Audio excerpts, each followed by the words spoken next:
안녕하십니까, 박사입니다. 블라디미르 푸틴 러시아 대통령과 도널드 트럼프 미국 대통령의 정상회담이 다음 주 UAE에서 성사될 것으로 보입니다. 보통 이런 규모의 정상회담은 수개월에 걸쳐 준비되는데 굉장히 신속합니다. 두 정상 간 대화의 계기는 백악관 특사 스티븐 위트코프의 러시아 방문이었습니다. 럼이 양측 모두 이를 매우 긍정적으로 평가했습니다. 푸틴 대통령 보좌관 우샤코프에 따르면 모스크바는 위트코프로부터 상당히 수용 가능한 제안을 받았습니다. 우샤코프는 러미 관계는 완전히 다른 방식, 즉 상호 이익이 되는 시나리오로 구축될 수 있다는 점이 언급됐다고 밝혔습니다. 마르코 루비오 미 국무장관 역시 폭스뉴스에 출연해 두 정상의 회담이 잘 될 것이라고 말했습니다. 그러면서 양측이 현재 우크라이나 분쟁 종식에 더욱 가까워졌다는 결론에 도달했다고 확인했다. 트럼프는 이에 따라 하루 이틀 내로 대러 제재에 대한 결정을 내릴 예정입니다. 트럼프도 참 실없는 사람입니다. 이럴 것을 가지고 무슨 제재를 위협했는지 비상식적입니다. 미국은 러시아에 제재할 거리도 없습니다. 자기네들은 러시아산 우라늄 연료를 사면서 인도나 중국에 대해 러시아산 원유를 사지 말라고 하니 비웃음을 살만도 합니다. 인도가 미국을 정면으로 들이받은 직접적 이유입니다. 인도는 미국의 압력을 무시하고 러시아산 원유를 계속 구매하겠다고 밝혔습니다. 트럼프는 뉴델리가 러시아산 원유를 수입한다는 이유로 일부 인도 상품에 50% 관세를 부과했습니다. 그러자 인도의 모디 총리는 오는 8월 말 중국을 방문해 시진핑 주석과 만날 것으로 예상된다고 인도 정부 소식통이 RT에 전했습니다. 인디언 익스프레스는 앞서 소식통을 인용해 모디 총리가 8월 31일부터 9월 1일까지 티엔진에서 열리는 상하이 협력기구 정상회담에 참석할 예정이며 여기서 시진핑과 만날 가능성이 있다고 보도했습니다. 인도의 모디 총리는 농민의 이익을 결코 양보하지 않을 것이라고 말했습니다. 그는 인도 농민의 유제품과 어민의 생산물과 관련해 타협하지 않겠다고 했습니다. 또 이로 인해 대가를 치러야 한다는 것도 잘 알고 있다고 했습니다. 인도 국방부는 미국에 대한 보복 조치로 F-35 전투기 구매 포기에 이어 6대 P-8I 대잠 초계기 구매 계획도 중단하겠다고 밝혔습니다. 브라질도 중국과 손을 잡고 있습니다. 브릭스가 다시 똘똘 뭉치고 있습니다. 미국이 브라질산 커피에 대해 고관세를 매기겠다고 위협하자 중국이 브라질산 커피를 수입하겠다고 밝혔습니다.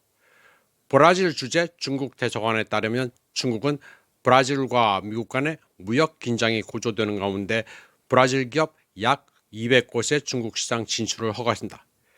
7월 말부터 미국이 부과한 50% 관세는 브라질 경제의 핵심 분야인 커피와 육류를 겨냥한 것입니다. 주 브라질 중국 대사관은 토요일 트위터를 통해 중국이 183개 새로운 브라질 커피 회사가 중국 시장에 수출하는 것을 승인했다고 밝혔는데 이 조치는 7월 30일 발효돼 5년간 유효하다고 덧붙였습니다. 브라질 산업통상부는 관세로 인해 대미 수출의 35.9%가 영향을 받을 것으로 추산되며 연간 손실이 최대 145억 달러에 달할 수 있다고 경고했습니다. 브라질 커피 수출 협회에 따르면 2024년에서 2025년까지 브라질은 미국에 746만 8천 포대 커피를 수출했습니다. 미국은 브라질 커피 수출의 16.4%를 차지하는 국가였습니다. 브라질은 19억 달러 상당의 커피와 13억 5천만 달러 상당의 육류를 미국에 수출했습니다. 중국의 커피 수요 증가는 브라질산 커피 수입 확대를 위한 최근 움직임과 맥을 같이 하고 있습니다. 국제 커피 기구 데이터에 따르면 최근 시즌 중국의 커피 소비량은 15% 증가했습니다. 시장 정보회사 알레그라 그룹은 중국 내 브랜드 커피숍 수가 지난 12개월 동안 58% 증가해 49,691개에 달한다고 보고했습니다. 이러한 급속한 성장은 중국이 글로벌 커피 생산 업체들에게 핵심 성장 시장으로 부상하고 있음을 시사합니다. 브릭스의 움직임을 리뷰해보면 서로 뭉치면 미국을 두려워할 게 없다는 기조입니다. 오죽하면 인도가 앙숙인 중국과 트럼프에 대항하는 공동전선 구축을 모색하고 있습니다. 트럼프가 인도에 대해 50% 관세를 부과한다고 하자 모디는 인도가 세계 3위의 경제 규모를 가진 나라라면서 무시하지 말라고 맞서고 있습니다. 인도의 유명 TV 앵커 팔키 샤르마는 트럼프가 온종일 인도 필요 없다는 헛소리를 짓거리는데 인도는 미국이 두렵지 않다고 말했습니다. 그러면 본론으로 다시 돌아가 보겠습니다. 트럼프는 푸틴과의 정상회담에 앞서 푸틴이 젤렌스키와 만나야 하느냐는 질문에 대해 그럴 필요는 없다고 말했습니다. 그는 푸틴이 젤렌스키와 만나든 말든 자신은 푸틴과 정상회담을 하겠다고 밝혔습니다. 트럼프는 처음에 3자 회담 운을 뗐다가 젤렌스키는 버리기로 했습니다. 한 기자가 푸틴이 젤렌스키와의 회동에 열려 있다는 설이 있다고 말하자 트럼프는 아는 바 없다고 말했습니다. 트럼프는 전쟁으로 인한 사륙을 멈추고 싶다면서 지난달에만 1만 4천 명이 전사했다고 말했습니다. 매주 4, 5천 명이 죽어간다면서 더 이상 기다릴 수 없다고 말했습니다. 트럼프는 죽는 주체를 대의라고 했는데 러시아인지 우크라이나인지 알 수 없습니다. 트럼프가 미 핵 잠수함을 러시아 국경 근처로 배치하겠다고 공언함에 따라 모스크바도 전략적 무력으로 대응했습니다. 블라바 대륙간 탄도미사일을 탑재한 끄냐즈 보자르스키가 러시아 북해 함대에 합류했습니다. 트럼프는 전략 핵무기를 탑재했을 잠수함 2척을 러시아 인근에 배치했다고 계속 주장하고 있는데 아마도 사실이라면 트라이던트2 ICBM 24기를 탑재한 오하이오급입니다. 그런데 굳이 러시아 인근에 배치하지 않더라도 억지력을 발휘할 수 있기 때문에 과장된 제스처라는 견해가 많습니다.